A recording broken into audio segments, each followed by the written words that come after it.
Boa noite a todos. Que a paz e a sabedoria do Mestre Jesus seja uma constância em nossas vidas. Médium e Mediunidade é o título de um livro de Viana de Carvalho. E agradecemos a Jesus também pela feliz coincidência de hoje tratarmos de temas tão afins e tão parecidos. Mas por que falar de médium? Por que falar de mediunidade?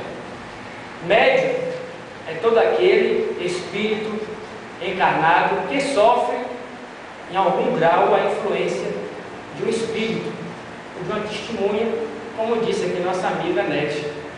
Então todos nós somos médios, uns mais, uns menos, ou melhor, uns com um grau maior de intensidade, outros menor. E aí, realmente, o médium que está no meio, que justamente é o intermediário, que faz a ponte, o elo entre o mundo espiritual e o mundo carnal, deve estar muito atento. Mas as recomendações que faremos esta noite, ela não vai se tratar apenas de um médium formal, entre aspas, aquele que renuncia aos afazeres de sua vida, aquele que tem vontade, que tem consciência da vida espiritual e que frequenta uma atividade mediúnica semanalmente, com um labor, com um trabalho, com um exercício da caridade. O médium como um todo, falaremos dos médiums como um todo, todos nós somos médios, cristãos, espíritos encarnados, e precisamos estar atentos a tudo isso que Nete colocou, a tudo que Jesus nos propõe, a tudo que a doutrina espírita nos ensina. Mediunidade é uma faculdade que o médium tem, e essa faculdade ela é inata. Todos nós temos a faculdade da mediunidade, como nós já falamos, um grau mais elevado ou mais intenso. Existem os médios de prova, aqueles que precisam frequentar um trabalho mediúnico para poder justamente dar de graça aquilo que de graça recebeu, como disse Jesus lá no Evangelho de Mateus, capítulo 10.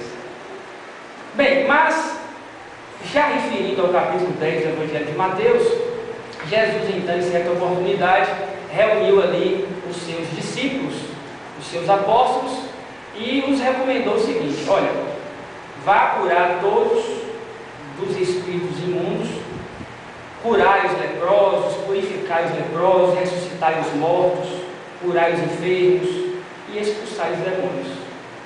Então essa recomendação de Jesus casa perfeitamente na realidade, na naturalidade que é uma atividade mediúnica, que é a função do médium, de justamente socorrer aqueles espíritos que após o desencarne, o desenlace material, continuam vagando pelo mundo material, não entendendo o que está acontecendo, perturbando e perseguindo nós espíritos encarnados.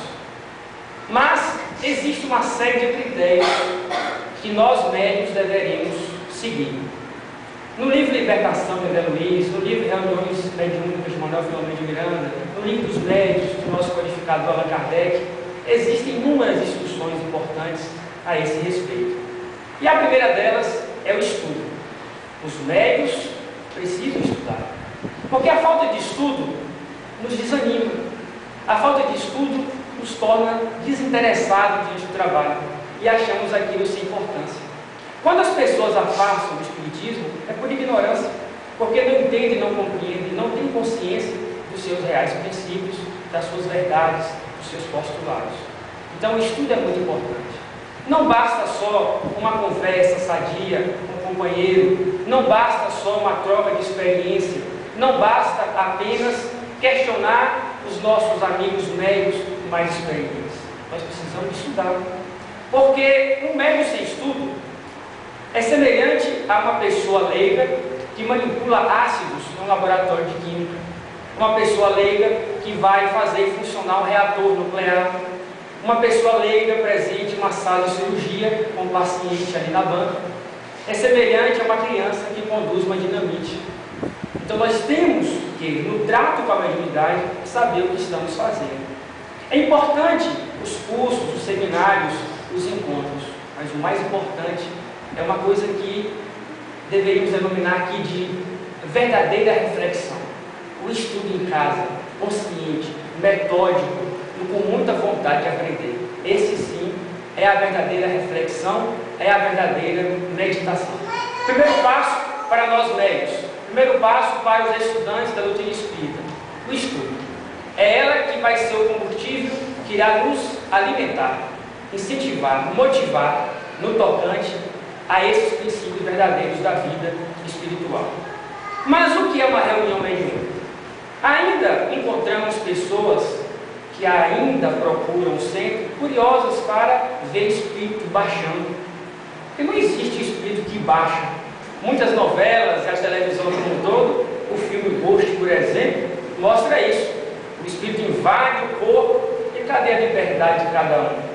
Não é assim não, né? Tem que pedir licença. Então existe os chakras, existe a afinidade que o Ned falou, existe um momento propício, específico, para que haja essa comunicação. Não é nada assim aleatório. Existe toda uma complexidade, todo um mecanismo. Daí o fato da doutrina ser uma ciência que explica tudo isso. Então a reunião mediúnica é um lugar onde nós temos a oportunidade de aprender. É um lugar que temos a oportunidade de receber a caridade. Divaldo Franco fala sobre isso. Certa vez ele perguntou, mas o que se faz uma mediúnica? O que um médium vai fazer uma mediúnica? E aí disseram a ele, vamos fazer caridade. Mas não é fazer caridade, nós vamos receber caridade. Nós vamos aprender com aquele intercâmbio, com aquela comunicação. Isso é o mais importante.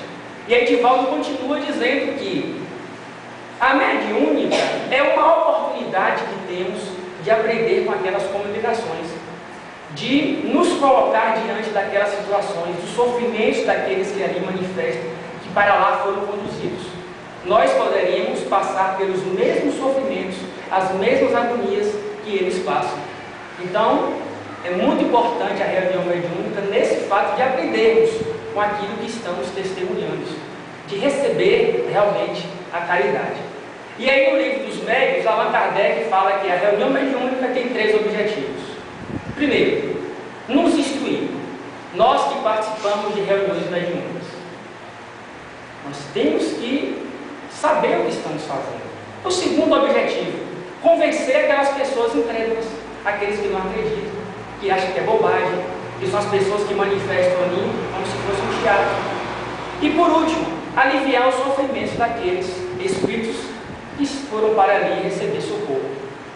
No tocante ao primeiro objetivo, que é nos instruir, nós que participamos de uma atividade mediúnica, nós aprendemos muito com aqueles depoimentos. Nós temos a certeza de que o futuro existe e de que a vida não termina após a morte. Em relação ao segundo objetivo, que é convencer os incrédulos, a intenção não é provar para ninguém que existe vida espiritual, que o Espiritismo é verdade absoluta, que é a única doutrina séria do mundo. Não é chamar a atenção das pessoas para a curiosidade, para o fenômeno mediúnico. Não. É justamente embasar a prática e a doutrina como ciência. A ciência espírita precisa desse intercâmbio, dessa prática, para ela poder fazer os seus estudos. Além dos estudos, o principal de uma mediúnica, na nossa humilde opinião, é a assistência, o auxílio e o socorro que se dá àquelas criaturas, nossos irmãos, que são mais infelizes do que nós. Então esses são os 3 objetivos de uma reunião mediúnica. Instruir, nos instruir, convencer os incrédulos com a verdade, mostrando para eles a verdade da realidade mediúnica. E por último, aliviar os sofrimentos daqueles que para lá foram encaminhados e emitir conselhos dentro da nossa possibilidade moral. Mas a reunião mediúnica, por ser um trabalho onde se desenvolve esse intercâmbio entre o plano da vida, 2 planos da vida, o físico e o espiritual, Allan Kardec emitiu uma preocupação. Ele disse que a preocupação maior dele era em relação ao campo do participante. Nós, humanos falíveis, nós precisamos nos preparar, nós precisamos nos instruir para o labor mediúnico. E aí as preocupações dele se baseiam na continuação da atividade mediúnica, se baseia na admissão de novos médios, se baseia na obsessão desses médios, se baseia na quantidade de pessoas envolvidas na atividade mediúnica. Essa é a principal preocupação emitida por Allan Kardec no livro dos médios.